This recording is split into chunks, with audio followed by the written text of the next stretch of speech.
Hello, good morning. Today our guest is Professor Emmanuelle Auriol. You can say the last name again for us. Or your I'm last sorry, name? Your last Auriol? name, you can, yes, Emmanuelle Auriol. Okay. Auriol, Auriol.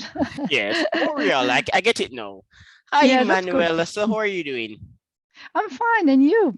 I'm great. I'm happy to see you're very related. So, Emmanuel, we're going to be talking about religion. Earlier, well, not earlier today, but maybe a few weeks ago or a month ago, I interviewed Jeanette Benson and we discussed one of our papers on religion and natural disasters. And you have also written on the topic of religion. I Emmanuel, did. Mhm. when are people likely to become religious? Is it because of natural disasters? As I asked Janet. No, I mean, when you have an education like me that is French, you tend to believe that of the secularization hypothesis that claim that when education rise, religiosity diminish. This is really the vision of the humanists in France in the 19th century. But it's turned out to be wrong. For instance, think of the US. It's a perfect counterexample. It's a country where people are educated and wealthy, and yet 90% of the population believe in God. So religiosity is not a summary of the past. It is a reality today in the world we are living in. And in fact, it is even a source of conflict sometimes between people. In the United States, some people call themselves known. So these are individuals who are detached from religion, but they're not necessarily atheists. But what is also quite striking about the literature on religion is that one may not believe in a monotheistic God, but he has been expressing a belief in werewolves, for example. So people can become less religious, but at the same time they're also more mystical or mythical. Well, less religious, I don't know. I mean, as I mentioned, for instance, monotheist religion are on the rise in sub-Saharan Africa. Pentecostalism is really widespreading, but also you have a lot of people converting to Islam. So it's not true at all that people on average on Earth are becoming less religious. I will claim that on the contrary, many of them are more religious than before. Yeah, I agree with you, Emmanuel. And as I said it before, one may not be religious, but he's still mystical. So there's a spirituality without religion movement. Yes, but there are also really religious people, not mystical people. I mean, people that believe in a monotheist God, for instance, and go to church, synagogue, or mosque, and that's a very massive movement. Yes.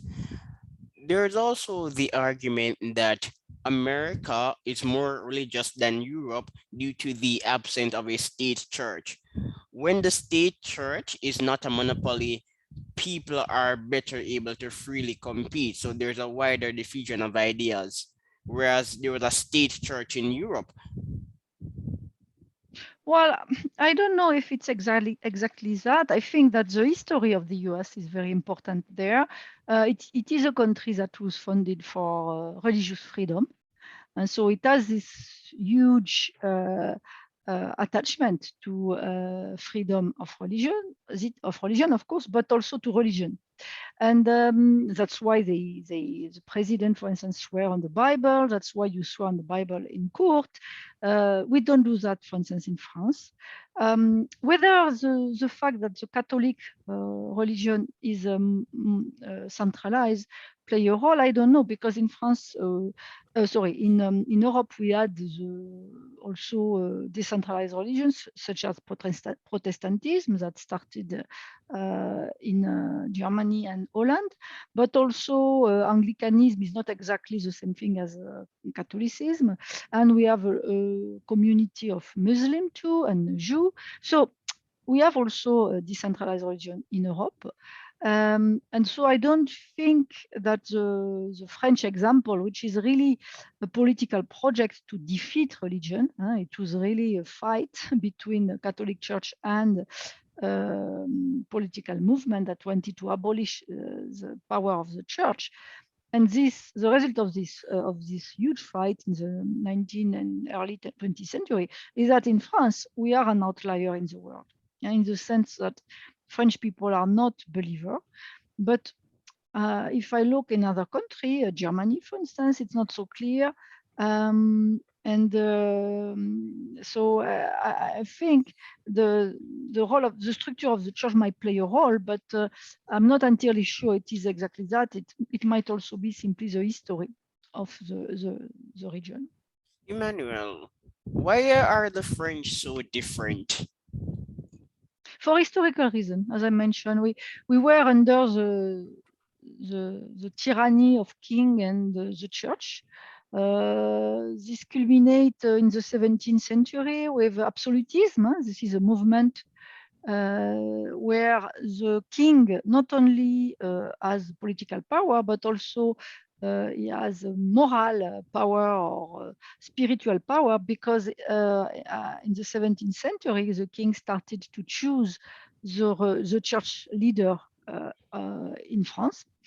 Before that, in France, which is a quite Catholic country, it was the Pope in Rome that were choosing the leader, and that changed, and that's mean that at some point all the power were concentrated in the hand of one tyrannic leader. So it leaves scars, obviously. So religion was instrumentalized, as it is in many cases. And as a result of that, when the French people abolish monarchy by cutting the head of the king, there was a backlash also on religion. And so religion was really entrenched in this political battle between king and republic. And because of that, I guess we were very tough on the church. Yes, we're many of us are students of French history and the French Revolution. So let me give you a story, Emmanuel. You may not find it that interesting, but when I was in grade 13, that's upper school in Jamaica, I Mhm. am a libertarian, but back then I identified as a conservative.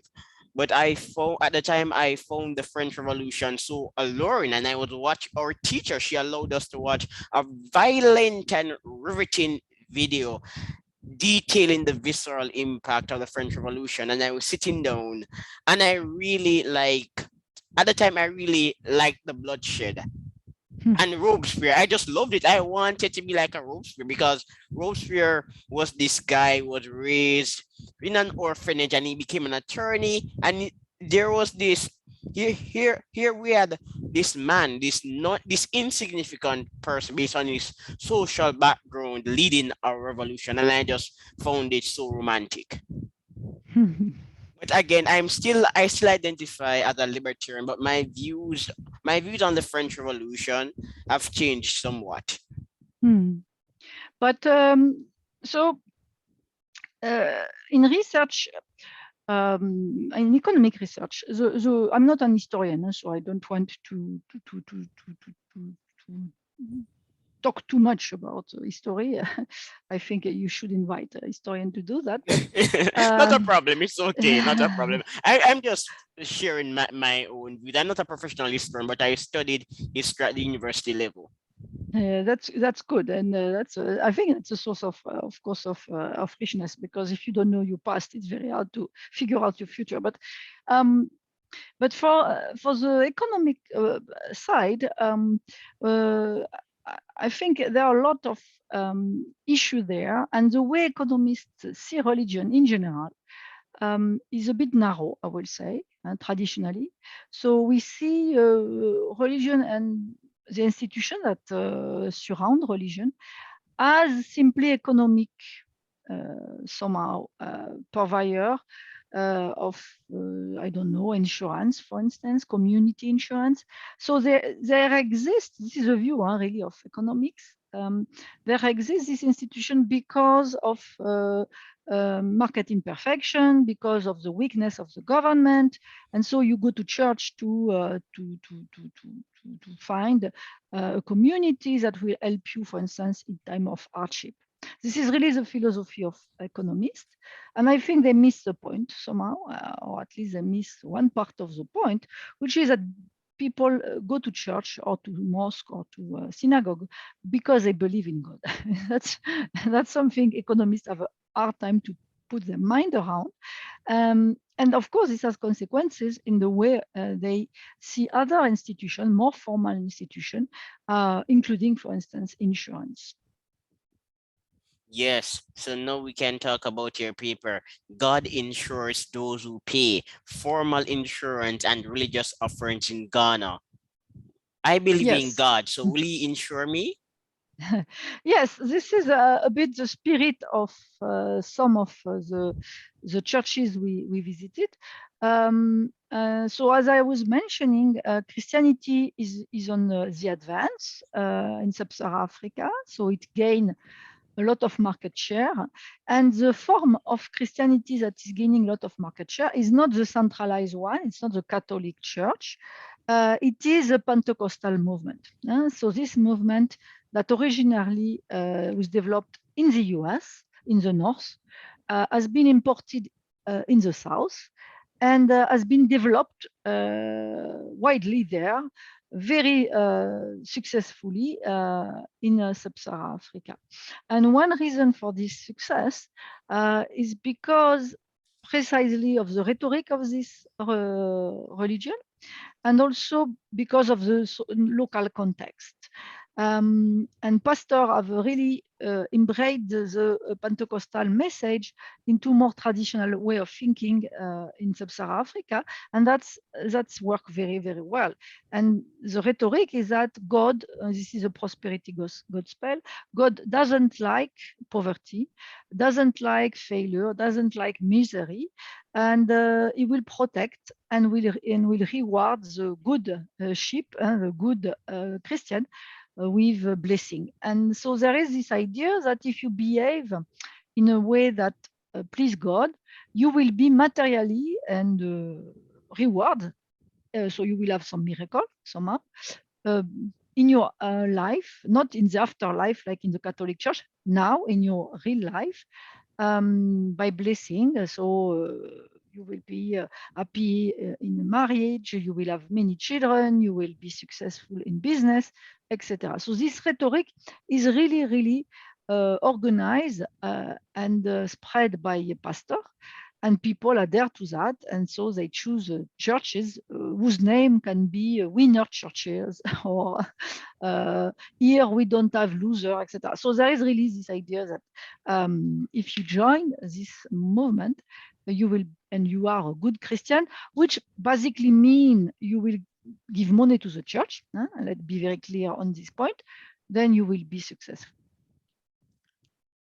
Emmanuel, so your article is right in front of me, and I'm going to read a part of the abstract. Members enrolled in insurance give significantly less money to their own church compared with members who only receive information about the insurance. Enrollment also reduces giving toward other spiritual goods. We set up a model exploring different channels of religiously based insurance. The implications of the model and the results from the dictator games suggest that adherents perceive the church as a source of insurance and that this insurance is derived from beliefs in an interventionist God.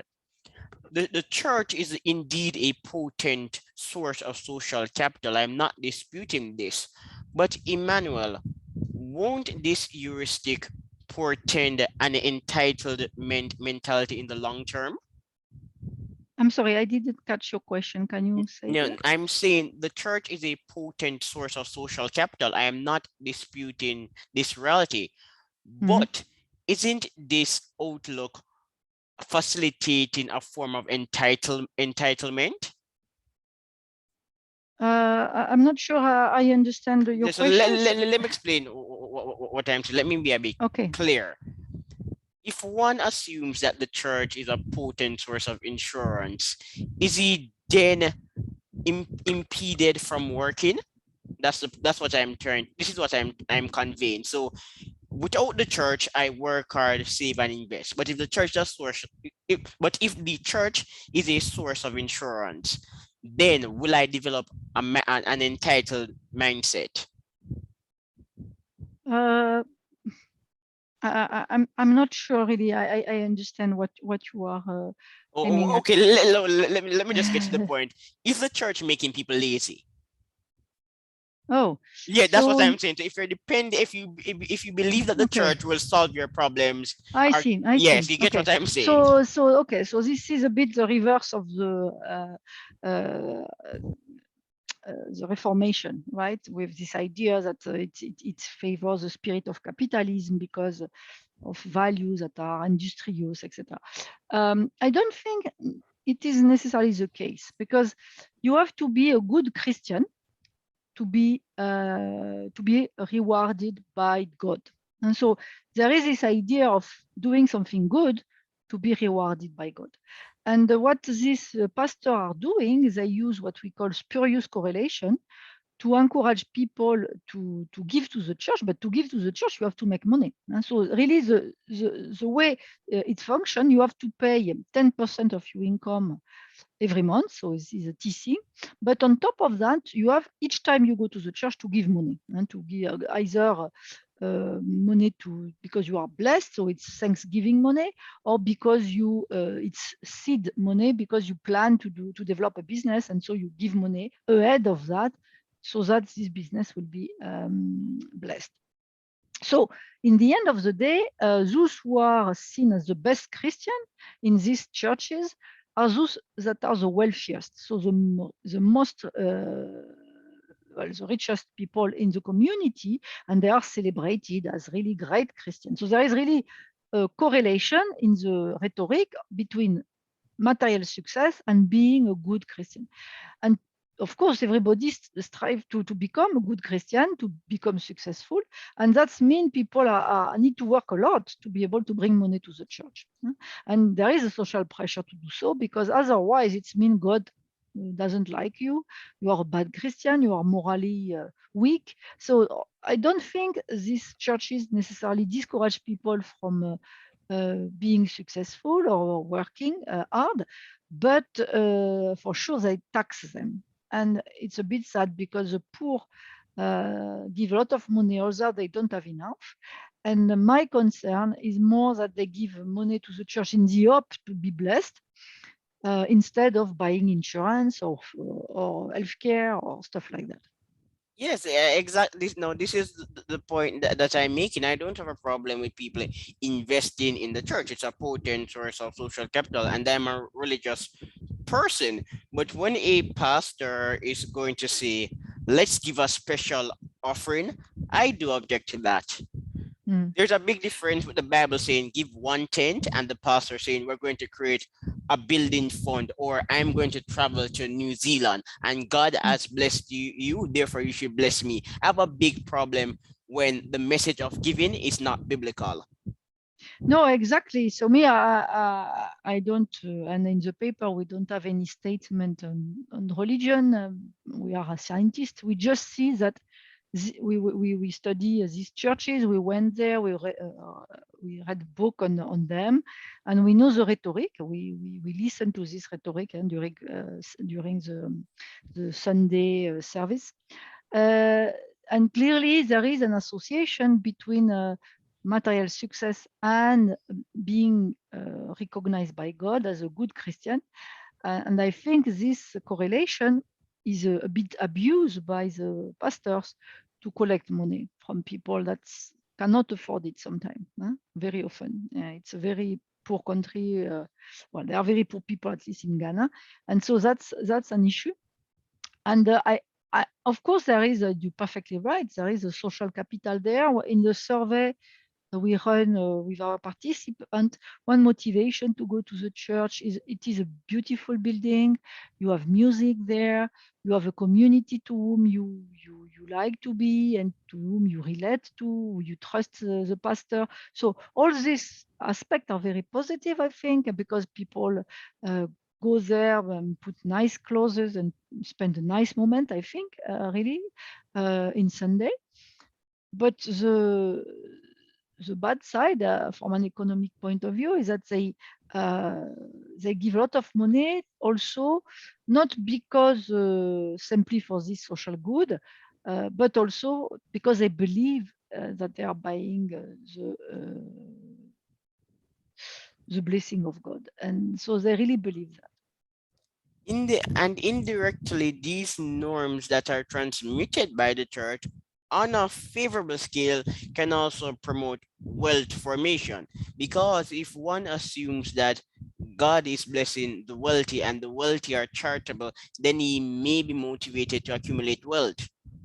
Exactly. So that was my earlier point. I think there are downside to, of course, to this extractive rhetoric, but since it encourage, well, since it say being wealthy is good, huh, because it's God loving you, of course, it means it encourages people to become wealthy and to be proud of it. So that's a good, I think, um, culture. In a developing country, you want people to be industrious and to create business and to so that the country can grow and poverty can be reduced. So that's a good side of this successful religion. And I think, especially in the sub-Saharan African context, where there is a very uh, strong culture of force mutual help and a strong culture of looking down at people that are more wealthy than the average, it's very good and healthy.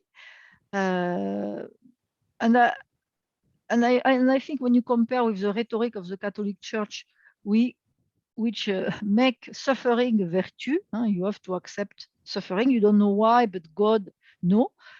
I think the message here is more positive and say God love people happy and healthy and successful. So this message encourage people to try to be healthy, happy, and successful. But it has a cost on people, and especially the poor one, welfare because they sacrifice a lot of consumption uh, goods, healthcare, and other to bring enough money to the church. Yes, you are right. They're indeed sacrificing their well-being to appease the church. But remember, Emmanuel, an economy is about utility. So from a utility standpoint, if giving money to the church is enhancing their well-being, even though objectively they're not as well off as they should be, subjectively they could be in a better condition. Well, I don't know. I mean, it depends what they think they buy by Yeah. giving money to the church, and what we show is that they think they buy a global insurance. In the paper, we show that because they react exactly in the same way when they are playing a dictator game and they can allocate money between themselves and the church or themselves and other charities that are totally unrelated to the church but that are assimilated to good Christian behavior. So if you're a good Christian, you should give money to streets fund children. So these children are taken care of, or you should give money to a praying Thanksgiving praying event that is a national event that has nothing to do with your church, but again, it's a spiritual investment. And what we see is that they react exactly the same, and they don't distinguish between these three types of giving to the church, to the street children funds, or to the prayer event. And this clearly mean, and this is something that came out also in the survey, that they believe that God is protecting them. So God is an insurance. And that's a problem because there is no evidence that God really act in the living world, and so they might they might forgo an opportunity to take real insurance because they believe that they are protected globally by God because they pay to the church, they contribute to the finance of the church. There is no evidence that God acts in the real world. Neither of us are theologians, so we're not going to go down this road. Mhm. But I'm sure that there are many who will disagree. My own standpoint is this: God is omnipotent, omnipresent, and omnipresent. However, the concept of an interventionist God is not. Because God is powerful, he will intervene, but he's not going to intervene to appease us. I'm not the type of Christian who believes in sitting and watching God to work. Science as evidence of God's greatness. You know the works of God based on our achievements. Sorry, I'm not that type of Christian. Yeah, well, me, I'm much more skeptical about that, and I think if I am, I prefer to be vaccinated, to have a good healthcare plan, so than to pray. But that's my personal, of course, Yeah, view. So, but what's so. also, yeah, Mhm. let me make a quick point. I'm happy that you refer to vaccination. The Bible is a philosophical and ethical tool. It is not a scientific text, and even Saint Augustine said it himself. Only ignorant people are uninterested in the workings of the natural world. So no, one cannot use the Bible as an excuse to not believe in science. Mm. Yeah, but this is your opinion. Me, what I'm just saying that people believe, and this is and are made to believe by their pastor that they have an insurance against shock. So shock will not happen to them because God protect them if they are giving enough money to the church. Um, Unfortunately, shock happen nevertheless, health shock, financial shock, accident. And in this particular case, they have no insurance. So my point is that it is important for development economists to understand this barrier to insurance because it has been a puzzle for years for our community. In particular in agriculture, I have many colleagues that try to promote insurance. So these insurance are related to the weather, so you cannot manipulate them. There is no moral hazard problem there. So if the rain is below a certain threshold, in this particular case, you will get some money. And so when they give for free this insurance to poor farmer, they change the type of crops they cultivate. So that means they understand perfectly well how the insurance is functioning, and they are making much more money when they switch to more profitable crop to cash crop. Now, if you sell the insurance, even for a fair price or even at a discount, they don't buy it.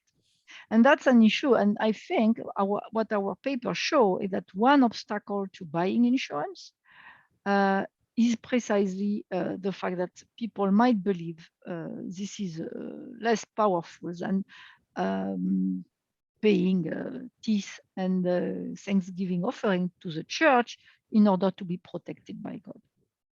All right then. Now we're going to move on to talk about another paper, Betting on the Lord, Lotteries and Religiosity in Haiti. Mhm. You can expound. You want me to explain what this paper is Yeah, about? explain the Or yeah, conclusion before I start okay, to ask questions. okay. So in this paper, we wanted to test again. So it's related, as you can see, my research to risk taking, and protection against risk. So the first paper was about insurance. The paper in IT is a bit different. It's about what role religiosity play uh, in risk taking being understood in a positive way. So in risk that will that can transform into opportunities. So business risk, for instance. And so to test that, we run an experiment in IT where we make people play lottery We, of course, give them money to do so. And the lottery was actually fair. It means it is in the interest of the people to bet some money. And so we did that in a neutral setting first. So you have coin and you can put, you have 10 coins and you can put any whole number of coin in the cup. And the experimentator at the end of the experiment will draw a lottery. And if the color is black, what you get will be double. If the color is red, you lose your money.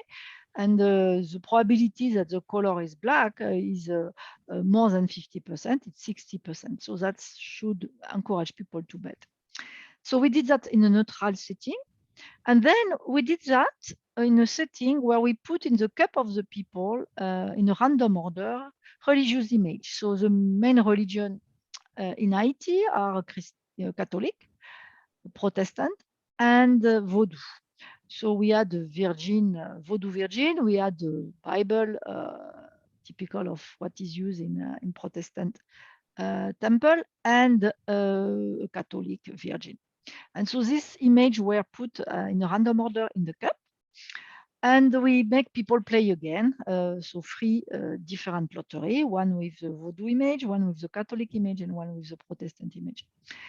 What we see, which is very interesting, is that first of all, everybody bet more in presence of religious image. So religious image encourage people to take risk.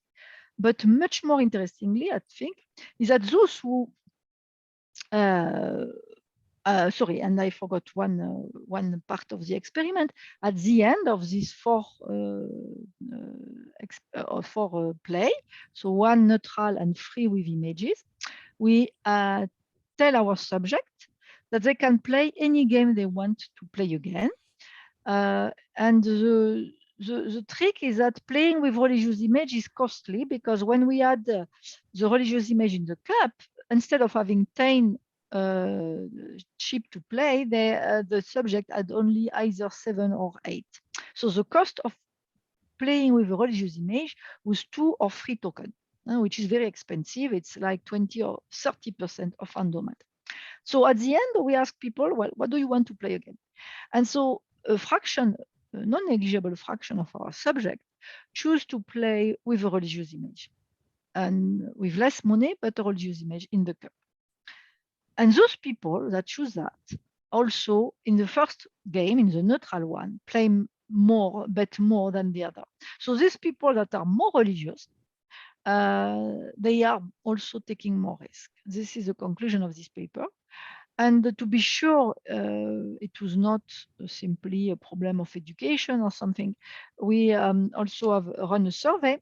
And indeed, those who purchase a religious image or who pay to play with religious image, those people are also in the survey, those who are doing stuff that are associated with religiosity, like going to church often, like cleaning the tomb of their death, etc., etc. So there is a strong correlation, in other words, between paying to play with an image and being religious outside the experiment room. So that was a very striking result that is a bit consistent, or that is somewhat consistent with the Ghanaian experiment we discussed earlier. Emmanuel, would you say that the beliefs of the religious people in that particular context are rational? From I don't know. an economic standpoint, using economic tools, not a political standpoint, just from an economic angle. Are they making rational choices? In the particular case we are discussing, betting was a rational choice if you want to maximize your payoff.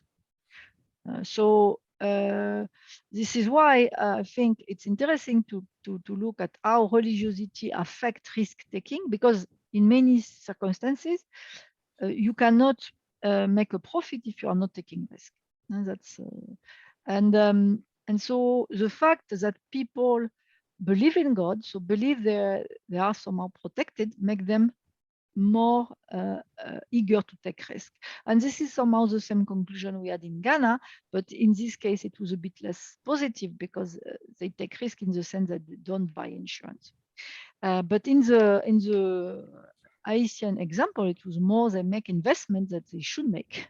On the other hand, they pay, so they lose money to pay with a religious image, which they cannot keep at the end. They have to give us back. So that is not, from an economic point of view, rational. They should play the neutral game where you have 10 tokens, but many of them choose the game with religious image. And back to your earlier paper in Ghana, one could posit that people devote resources to the church to advance their own self-interest. If you actually believe that you're insured by God or by your church members, then to attain future rewards, you're going to invest in the church. Of course, yes. I think people invest in the church for many reasons. I mean, it will be very reductive and really stupid to claim it is for insurance. It's not. It's part of, they believe in God first. They like, as they explain, the atmosphere of the church, the singing, the joy to be together. I mean, the community that they find there. So it's a multi offer platform, the church. They some of them find their marriage partner. Some of them find business partner in the Jobs church. I'm sorry. are jobs. Jobs, they didn't say so, but certainly jobs, maybe jobs too. So there are a lot of things they find in the church, and they believe they have an insurance with God. This is something on top of that. But this belief is really put at the forefront by the pastor. This is the rhetoric of Pentecostal denomination. Really, that God doesn't like poor people, doesn't like suffering, and will make the good Christian wealthy and healthy. This is the rhetoric. The prosperity gospel. Exactly. So many pastors. Yeah, I would love to see a study ascertaining how these pastors differentiate their various products, because when I listen to them, based on what I'm getting, they're all Mhm. selling the same Kool-Aid. I don't see much in terms of product differentiation. No, that's true, and I think this is a bit the key of the success. So what we didn't know, we wanted to inquire on that, but it's difficult to know, is whether people are switching from one church to the next, if they are unhappy with the success they get. Maybe they see that God is not helping them, so maybe they want to go in another church. I don't know that. But that's true that the rhetoric in general of this Pentecostal church, the Assembly of God in Ghana, is really not the same in each churches, but in each church, but very similar. Claiming again, we don't like poverty, don't like suffering. We want successful people. Give to the church. And the pastor we met are driving very fancy SUV, and they have dollar bill and live in houses that cost $1 million.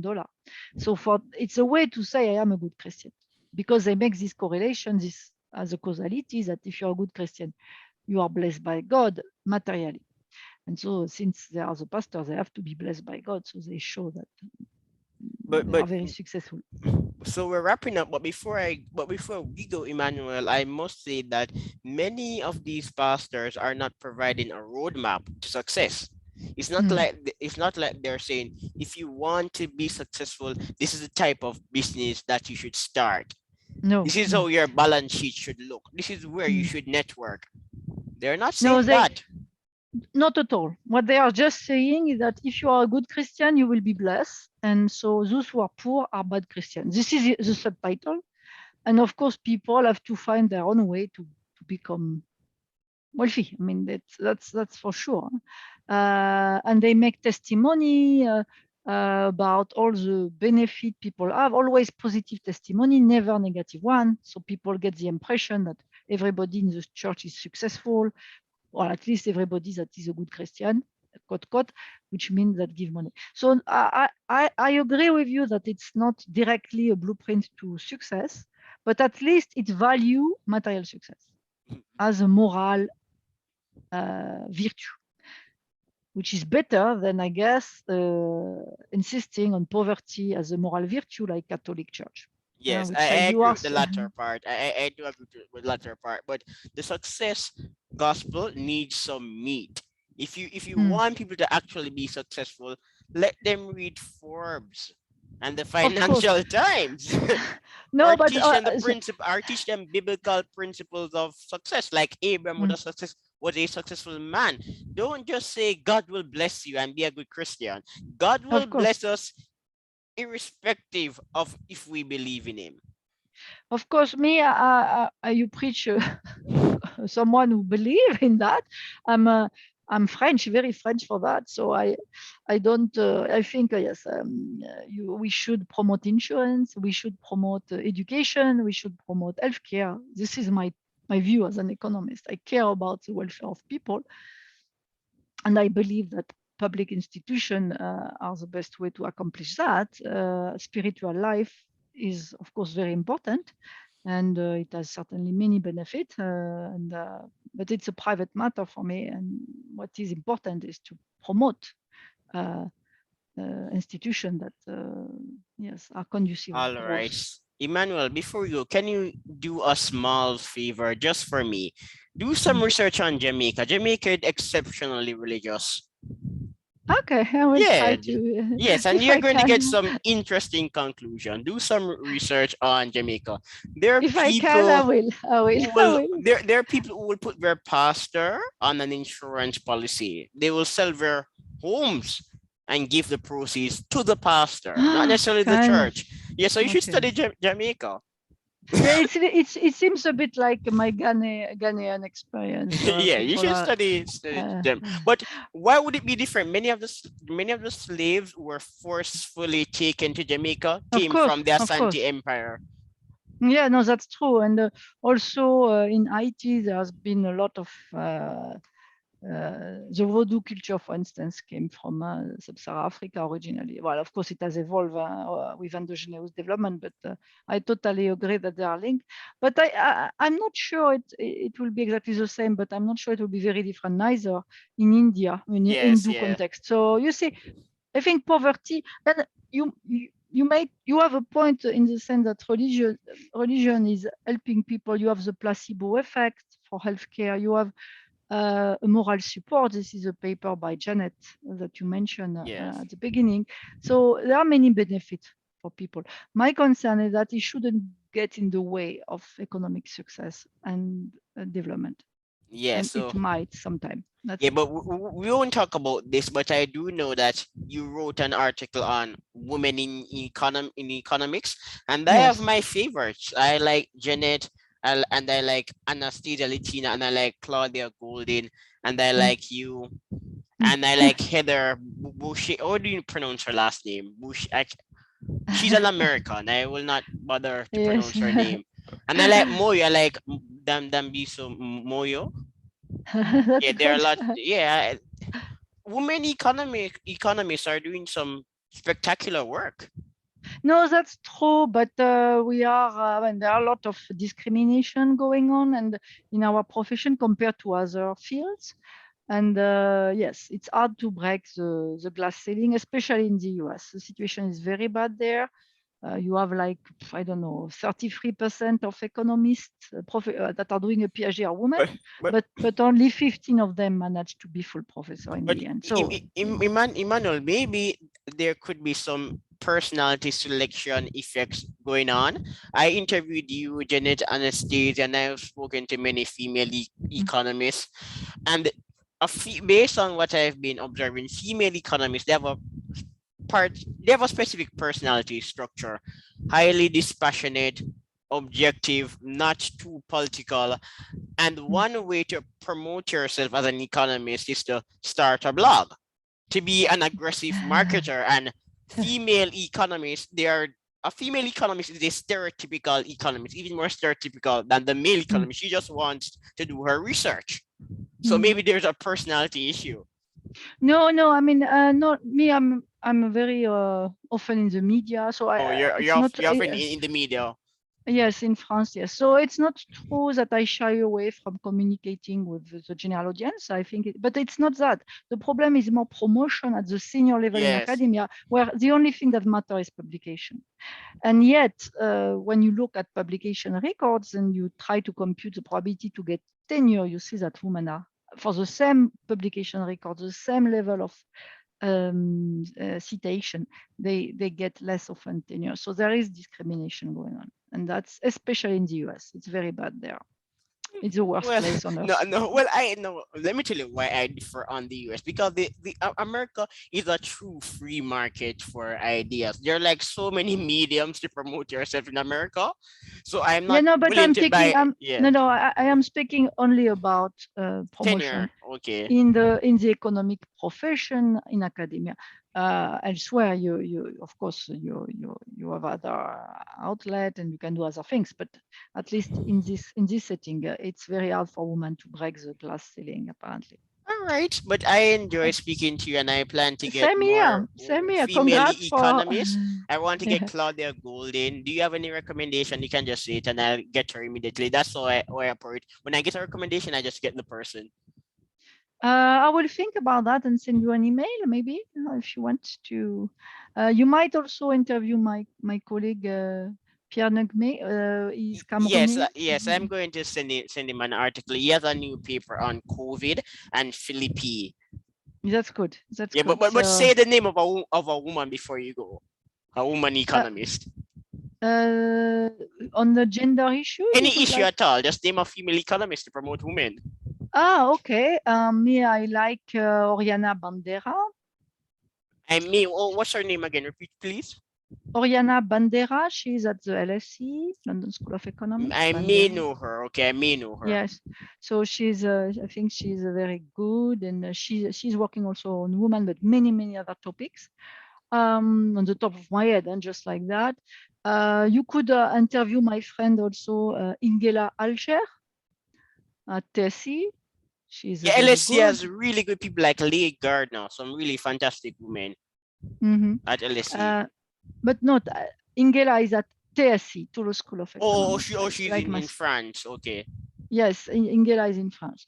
And so it's already two names, and I can Yeah. send All you right. So more. in an email, you can spell out their names because I don't speak Yes, French. exactly, Yeah. exactly. I But will it's a send pleasure you to that. speak to you, Manuel. Bye.